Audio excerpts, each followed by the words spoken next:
आणि ह्यो त्या लहान्या बायकोच्या म्हणजे लहान्या भावाच्या बायकोनी ते पाहिलं. तिने अंगणातून पाहिलं आणि तिने सांगितलं. घरी आल्यावर सगळे जेवण खावणं झाले, एकत्र बसले, पण ती जरा कुचामलेली दिसली.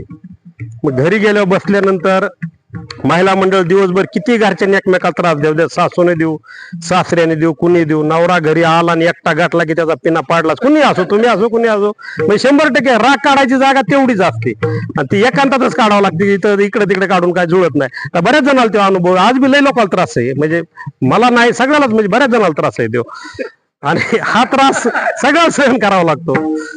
मग त्याप्रमाणे मग तिने घरी आलं की सुरू केलं, दादा एक नंबर चांगले, सगळं खरंय, पण मला दादाचं पटलंच नाही. अरे काय केलं माझ्या दादानी? दादा सारखा माणूस नाही आपल्या घरात, सगळं करतोय, सगळ्याला घेतोय, देतोय, काय केलं त्यांनी? अजिबात मला दादाचा मनामध्ये आपल्याविषयी चांगलं नाही. मग काय झालं? ह्या पोराला विचारा म्हणली. दादानी वाड्याकडचा ऊस ज्यावेळेस